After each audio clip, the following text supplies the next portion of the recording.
본인이 제일 좋아하는 가마차기로 자신의 시즌 7번째 골을 만들어내는 장면을 볼 수가 있다. 근데 이 장면들을 보면서 우리가 좀 느낄 수 있는 거는 최근에 저희가 손흥민 선수한테 상대편 페널티 박스 위치 근처에 오면은 좀 양보를 안 하면 좋겠다. 뭐 항상 이 위치에 막 존슨 같은 선수들이 뛰어들어가고 있고 클루셉스키가 막 뛰어들어가고 있고 하면은 요즘에 손흥민 선수 보면은 이런 위치에서 본인이 걸렸을 때 옆에 있는 선수들한테 뭔가 어시스트를 하기 위한 패스를 할 때가 많이 있었거든요. 차라리 양보를 안 하고 이런 위치에 들어오면 손흥민 선수가 직접 때리는 게 더 득점 확률이 높다. 앞으로 있을 경기들에서도 손흥민 선수가 좀 양보를 자제했으면 좋겠다. 이렇게 슈팅이 좋은데 왜 양보를 합니까? 이번 시즌 일단은 프리미어리그 18경기에 나와서 11골 4어시스트를 기록을 했습니다. 그러다 보니까 벌써 리그 두 자릿수 공격 포인트는 넘어섰고요. 4개의 도움까지 기록하면서 15개 공격 포인트를 기록한 슈퍼소닉을 볼 수가 있죠. 그리고 뭐 EFL 컵 같은 경우에는 한 경기를 뛰었지만 득점을 하지 못했어요. 이 한 경기 뛴 건 이제 풀럼한테 페널티킥까지 가서 졌던 경기예요. 그리고 이번 시즌 토트넘이 뭐 안타깝게도 챔피언스 리그라던가 뭐 유로파 리그에 진출을 하지 않기 때문에 오로지 손흥민 선수의 이번 시즌 골 기록은 이 프리미어 리그 골 기록만 우리가 찾아볼 수 있다. 그래서 이제 프리미어리그에서 손흥민 선수가 어느 경기 때 또 골을 넣었냐라고 하면 일단은 리그 4라운드였죠. 벌리전에 한 경기에 3골을 몰아 넣으면서 이날 이제 우리가 시즌이 개막하고 난 뒤에 1라운드부터 3라운드까지 손흥민 선수가 한 골도 없었는데 4라운드 때 이제 벌리전에 3골을 몰아 넣는 활약을 보여줬고요. 그리고 셰필드전에는 손흥민 선수가 득점을 하지 못했고 리그 강팀인 아스날전에서 손흥민 선수가 2골을 또 넣어주게 되고 또 리버풀도 어떻게 보면은 강팀인데 아스날 리버풀전 상대로 총 3골을 넣은 손흥민 선수를 볼 수가 있다. 그리고 이제 루튼타운전 한번 쉬고 풀럼전에 가서 1골 1어시스트, 그 다음에 크리스탈 팰리스전 1골, 그 다음에 내리 3경기 동안 더 득점이랑 어시스트 기록이 없다가 맨체스터 시티전에 1골 1어시, 그리고 뉴캐슬전에 1골 2어시, 에버튼전에 1골, 이렇게 이제 손흥민 선수가 득점을 한 경기들을 볼 수가 있는데 이 경기 기록을 보시면은 뭐 아실 수 있겠지만 원톱으로 첫 출전한 경기에서 3골을 넣었어요. 그래서 이때 뭐 이제 손톱이 진짜 나와야 되는 게 아니냐라는 말씀이 많았죠. 그래서 원톱으로 출전했을 때 6골, 7골, 8골, 9골, 총 9골을 넣었고요. 그리고 왼쪽 윙으로 출전했을 때 2골 2어시스트를 기록하고 있는데 경기 숫자로 보면은 왼쪽 윙으로 출전한 경기가 총 6경기고요. 이번 시즌.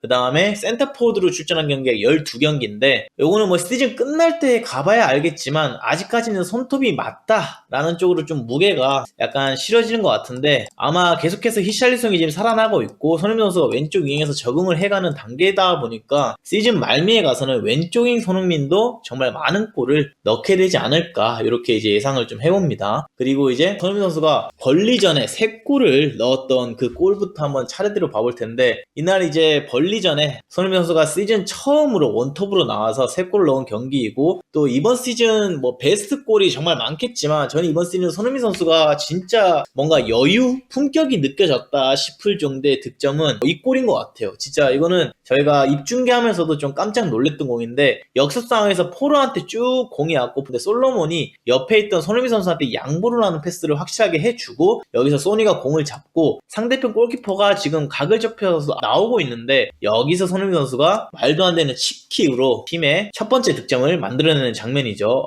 근데 이 장면을 보면서는 이게 손흥민 선수가 이번 시즌에 축구력이 올라오고 있다 이런 말씀을 제가 많이 들었는데 이 골대 앞에서 상대 수비수 한 명과 골키퍼를 두고 칩샷하기 쉽지 않거든요. 근데 여기서 칩샷으로 정말 여유가 느껴지는 깔끔한 골을 넣지 않았을까. 그리고 이제 벌리전의 두 번째 골이죠. 이거는 사이드에서 솔로몬이 쭉 치고 올라가고 있다가 이제 옆에서 뛰어들어가고 있는 손흥민 선수를 봐주고 옆에 있는 손흥민 선수한테 컵백 패스를 내주게 됩니다. 그리고 손흥민 선수가 들어가면서 인사이드로 밀어 넣으면서 이제 본인의 시즌 두 번째 골을 넣는 장면인데 벌써 이 두 장면만 봐도 벌써 솔로몬이 여러분 2개의 어시스트를 손흥민 선수한테 해주는 모습을 볼 수가 있죠. 그러니까 솔로몬이 다친 것도 어떻게 보면은 팀에게 큰 마이너스 요인 중 하나인 것 같아요. 사이드 자원 중에서 또 우리가 좀 솔로몬이 나올 때는 많이 아쉽다라는 표현을 많이 했는데 다시 돌이켜보면은 은근히 손흥민 선수한테 어시스트를 많이 했네요. 그리고 손흥민 선수의 세 번째 골을 보시면은 포로가 침투를 하고 있는 손흥민 선수를 쫙 봐주면서 뒷공간에다 패스를 쭉 이렇게 넣어주게 돼요. 근데 이번 시즌 그 팬투표에서 최고의 그 전반기 시즌을 보낸 선수가 누구냐 했을 때 지금 페드로 포로가 토트넘 현지 팬들한테는 압도적인 뭐 표순위 1위라고 하더라고요. 그래서 이번 시즌 포로를 보면서 축구가 좀 많이 좋아지고 있다, 축구가 많이 늘었다 하는데, 유일하게 토트넘에서 현재 손흥민 선수한테 킬 패스를 넣어줄 수 있는 거는, 그러니까 메디슨이 지금 이 빠진 현 시점에서 손흥민 선수한테 유일한 킬 패스를 넣어줄 수 있는 자원 페드로 포로가 앞에 공간 패스를 쭉 넣어주게 되고, 이제 여기서 손흥민 선수가 들어가면서 골키퍼랑 맞닥뜨리게 되는데, 이 골을 보면은 저는 어떤 이게 생각이 드냐면은, 예전에 손흥민 선수가 처음에 토트넘에 영입됐을 때 아마 크리스탈 팰리스전인가? 그랬을 거예요. 2015-16 시즌이었나? 이거 뭐 기억하시는 분도 있을지 모르겠는데 15-16 시즌에도 이런 각도에서 골 넣었을 때가 정말 많았거든요. 그래서 이런 각도에서 손흥민 선수의 특이점을 보면은, 원래 많은 선수들이 이 먼쪽 포스트 보고 깔아서 때려서 골을 넣으려고 하는데, 손흥민 선수는 그냥 이 각도가 걸리면은 항상 거의 가까운 포스트 쪽으로 그냥 낮고 빠르게 갖다 후려버린다고 하죠. 그래서 골을 많이 만들어내는 장면들을 볼 수가 있는데, 이 장면에서 손흥민 선수가 낮고 빠르게 가까운 포스트 쪽으로 득점을 성공시키는 장면입니다. 그래서 벌리전에서 헤트트릭을 하는 모습을 볼 수가 있었고요. 그리고 그 다음 장면은 이제 아스날전에서 자기의 5번째 골을 이 아스날전에서 2골 넣으면서 만들어내는데, 지금은 없어서 상당히 그리운 동료죠. 메디슨이 사이드에서 완전히 아스날의 측면을 털고 난 뒤에 들어가서 이제 손흥민 선수한테 정확하게 컷백 패스를 내주게 되는데, 여기서 손흥민 선수가 이 패스를 잘라 먹으면서 득점으로 연결시키는 장면이죠. 그래서 이 아스날전에서도 정말 몇 안 되는 X집값 속에서 손흥민 선수가 시즌 4, 5골을 만들어냈다, 이렇게 봐주시면 되고, 여기서도 또 메디슨이에요. 이날은 이제 메디슨이 손흥민 선수한테 2개의 어시스트를 했던 장면인데, 이래서 저희가 메디손 듀오를 약간 그리워하는 게 아닐까. 이제 좀 있으면 여러분 다시 열릴 겁니다. 왜냐하면 이제 메디슨이 팀 훈련에도 이미 복귀를 했고 1월 중순에는 경기장에 나올 수 있다라고 하기 때문에 조만간에 메디손 듀오를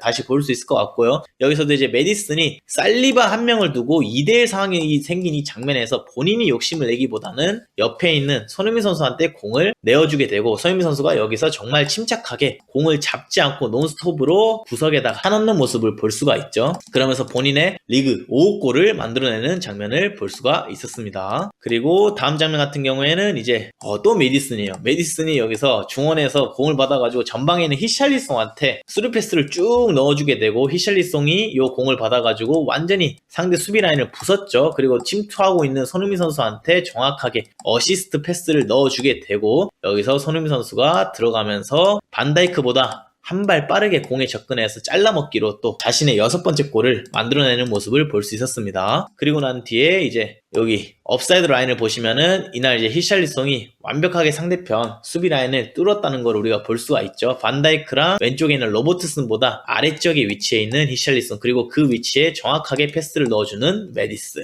이번 시즌 메디슨의 이 부재가 상당히 아쉬운 부분이죠. 그리고 다음 장면이 이제 7호 골이 들어간 장면인데 풀럼전이에요. 그래서 여기서는 이제 히샬리송이 공을 끊어가지고 손흥민 선수한테 빠르게 공을 연결시켜줘요. 근데 여기 보시면 아다시피 지금 풀럼의 이 수비 라인이 상당히 지금 간격이 벌어져 있는 모습을 볼 수가 있죠. 그러다 보니까 손흥민 선수가 여기서 공을 본인이 뒤에 있는 수비수를 먼저 파악을 하고 공을 열어서 잡게 되죠. 그리고 여기서 바로 슈팅을 때리기보다는 한 번 더 공을 치게 되면서 본인한테 더 좋은 각도를 마련하게 되고, 여기서 이제 상대편 수비수 2명이 지금 약간 교통사고가 난지 둘이 부딪히고 있어요. 그래서 손흥민 선수한테 완벽하게 슈팅 찬스가 열려서 손흥민 선수가 여기서 완벽한 본인이 제일 좋아하는 가마차기로 자신의 시즌 7번째 골을 만들어내는 장면을 볼 수가 있다. 근데 이 장면들을 보면서 우리가 좀 느낄 수 있는 거는, 최근에 저희가 손흥민 선수한테 상대편 페널티 박스 위치 근처에 오면은 좀 양보를 안 하면 좋겠다, 뭐 항상 이 위치에 막 존슨 같은 선수들이 뛰어들어가고 있고 클루셉스키가 막 뛰어들어가고 있고 하면은, 요즘에 손흥민 선수 보면은 이런 위치에서 본인이 걸렸을 때 옆에 있는 선수한테 뭔가 어시스트를 하기 위한 패스를 할 때가 많이 있었거든요. 요즘에 이 양보를 좀 많이 하는 것 같은데, 차라리 양보를 안 하고 이런 위치에 들어오면 손흥민 선수가 그냥 직접 때리는 게 더 득점 확률이 높다 없다라고 말씀드렸던 것처럼 상대편이 위험 지역에 왔을 때만큼 손흥민 선수의 슈팅은 매력적이거든요. 그래서 다음 경기도 그렇고 앞으로 있을 경기들에서도 손흥민 선수가 좀 양보를 자제했으면 좋겠다. 이렇게 슈팅이 좋은데 왜 양보를 합니까? 그래서 시즌 7호 골을 만들어냈던 풀럼전 손흥민을 볼 수가 있습니다. 그리고 이번에 시즌 8호 골이죠. 이번에도 사이드에서 완벽하게 털고 나서 존슨한테 패스가 이어지게 되고 또 손톱으로 출전한 날이죠. 손톱이 페널티 박스 앞에 딱 골을 넣기 위해서 기다리고 있는 모습이 보여집니다. 그리고 난 뒤에 존슨이 여기서 정말 다행히도 이번에는 손흥민 선수한테 좋은 패스를 연결시켜주게 됐고 여기서 손흥민 선수가 인사이드로 깔끔하게 크리스탈 팰리스의 오른쪽 골대를 강타하면서 자신의 시즌 8호 골을 만들어냈습니다.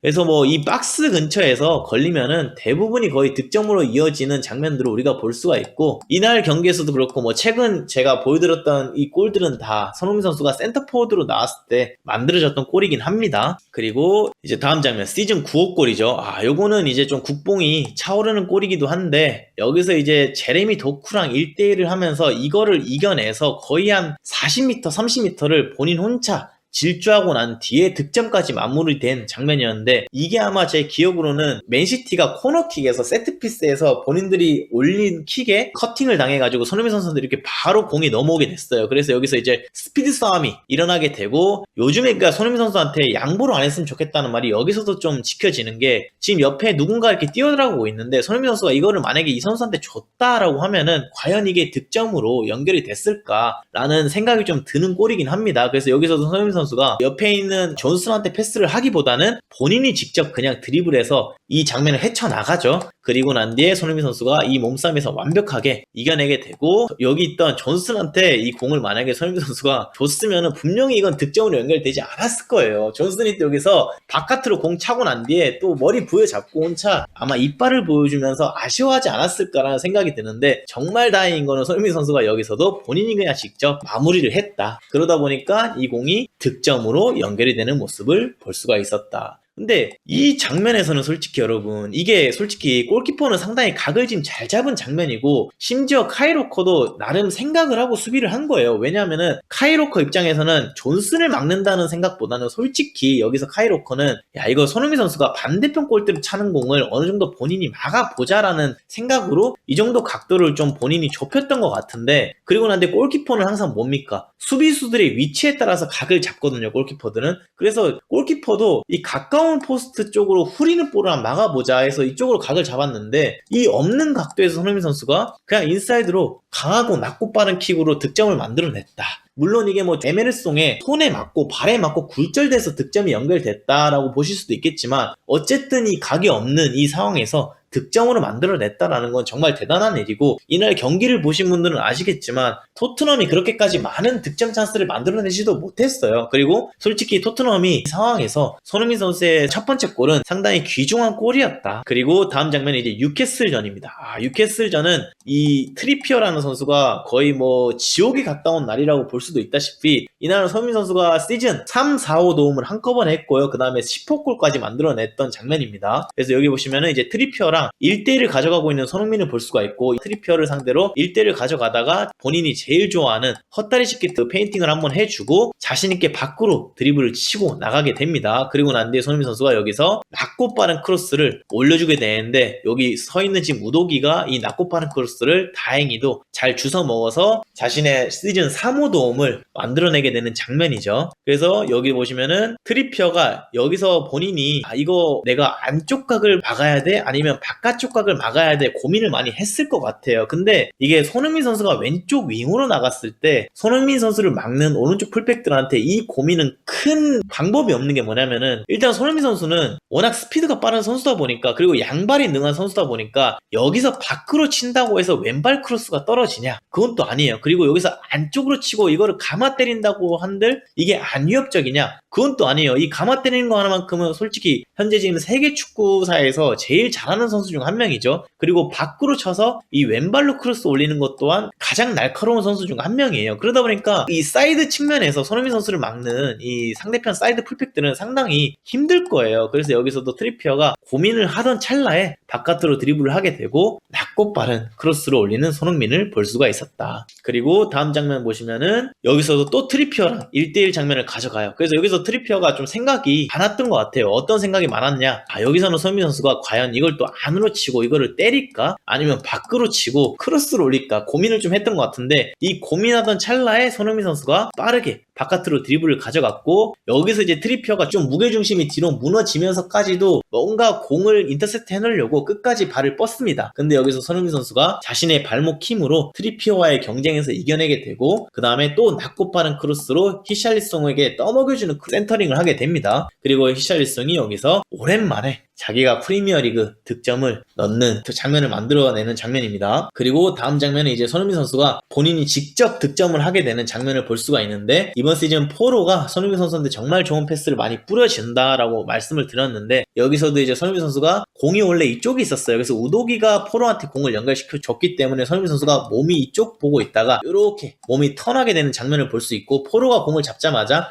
이 친구는 나한테 충분히 좋은 패스를 넣어줄 수 있다라는 걸 알았죠. 그러다 보니까 지금 공간 침투를 가져가기 위한 움직임을 보여주고 있는 손흥민 선수를 볼 수가 있고, 여기서 페드로 포로가 손흥민 선수한테 정말 좋은 양질의 패스를 뿌려주게 됩니다. 그리고 난 뒤에 이제 손흥민 선수가 드리블을 통해서 골키퍼랑 1대1을 맞이하게 되는데, 이 공이 조금 길다 보니까 본인이 한 번 더 공을 바깥으로 치게 됩니다. 그리고 난 뒤에 상대편 골키퍼 손에 걸리게 되면서 페널티킥이 만들어지는 장면이 나오게 되죠. 그리고 난 뒤에 여기서 본인이 이 페널티킥을 직접 마무리하게 되고, 이제 천천히 걸어가다가 왼쪽 편 골대로 강하게 밀어넣으면서 본인의 시즌 10호 골을 넣게 되는 장면이 나오게 됩니다. 그리고 요거는 이제 지난주에 있었던 경기인데, 에버턴과의 경기에서 시즌 11호 골이 나오게 되죠. 그래서 여기서 보시면은 토트넘이 본인들이 준비된 세트 플레이를 통해서 포로가 존슨한테 줬고, 존슨이 셉셉이한테 연결시켜주게 됩니다. 그리고 존슨이 이 공을 주고 서 있는 게 아니라 안쪽으로 쓱 들어가면서 셉셉이한테 이 공을 다시 받아내게 되죠. 그래서 여기서 본인이 크로스를 올릴 줄 알았는데, 여기서 존슨이 갑자기 되도 않은 슈팅을 때리게 되고, 이 공이 다행히도 픽포드가 잡기보다는 펀칭을 해내게 됩니다. 그리고 이 펀칭을 해낸 공이 손흥민 선수 발 앞에 떨어지게 됩니다. 그리고 손흥민 선수가 여기서 이 정말 많은 에버턴의 수비진이 보이시는데, 이 공간이 몇 없어요. 근데 이 몇 없는 공간에서 이렇게 가까운 골대로 완벽하게 본인이 차 넣으면서 본인의 시즌 11호 골을 달성하게 되는 장면입니다. 그래서 여기 보시면은 거의 몇 없는 공간에서 이 공을 찾는데, 이 공이 픽포드가 원래 여기 서 있었거든요. 근데 픽포드가 없는 위치로 완벽하게 득점이 마무리되는 장면을 볼 수가 있었다. 근데 이거는 누군가가 봤을 때는 잘못 맞았다, 아니면 어부지리 골이다 라고 하실 수도 있는데, 이게 좀 잘못 맞은 건 맞아요, 여러분. 왜냐면 손흥민 선수가 처음 찼을 때 이 공이 바로 쭉 뻗어서 이 왼쪽 골대에 꽂힌 것도 아니고, 여기서 약간 땅을 찼다라고 해야 되나, 공이 밑에 바운딩이 되고 그 다음에 골대로 들어가게 됐는데, 어쨌든 손흥민 선수가 노린 이 방향 자체가 픽포드가 없는 위치로 노렸기 때문에 이 공이 들어갈 수 있었다. 물론 좀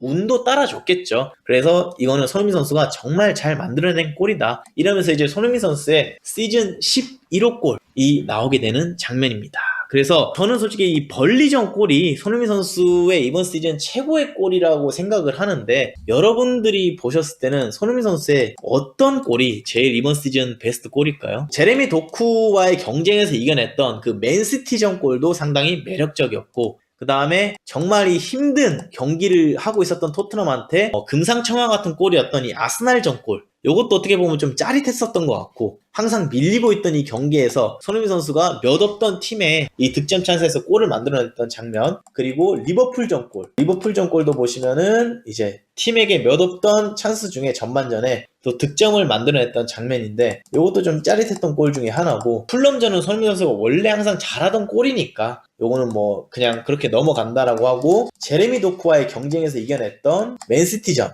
요 골도 좀 저는 멋있었던 골 중에 하나라고 생각을 합니다. 어쨌든 이 경쟁에서 이겨내고 나서 옆에 있던 존슨한테 공을 안 준 게 일단 1차적으로 제일 좋은 일이고요. 그 다음에 각이 없었지만 이 공을 끝까지 본인이 득점으로 마무리시켰던 이 장면, 그리고 뉴캐슬전 3-4-5 도움, 그리고 최근에 있었던 에버턴전 골. 근데 제가 봤을 때는 이거 투표로 올리면은 아마 맨시티전 골 아니면 벌리전 골이 제일 많이 투표로 나올 것 같긴 한데, 한번 올려보도록 하겠습니다. 손흥민 이번 시즌 전반기 최고의 골은 벌리, 맨시티, 그 다음에 아스날. 요거는 이제 투표 올리면은 제 예상으로는 제레미 도쿠를 이겨내고 넣었던 골이, 제레미 도쿠가 맨시티전 득점이 1등이긴 하네요. 그래요. 이게 이게 이 맨시티전 골을 무시할 수가 없으니까 어쨌든 이 경쟁을 완벽하게 이겨내고 상대편 골대까지 치고 들어가서 마무리를 했던 요 제레미 도쿠를 이겨낸 맨시티 골. 저는 근데 칩샷이 제일 멋있었던 골 중에 하나라고 생각하고, 맨시티전 골 같은 경우에는 리그 강팀을 상대로 몇 없는 전반전의 골 기회 중에 손흥민 선수가 득점을 만들어냈다라는 거에 높은 점수를 주고 싶어요. 물론 뭐 아스날 리버풀전도 똑같이 몇 없는 찬스들 중에서 만들어낸 골이긴 하지만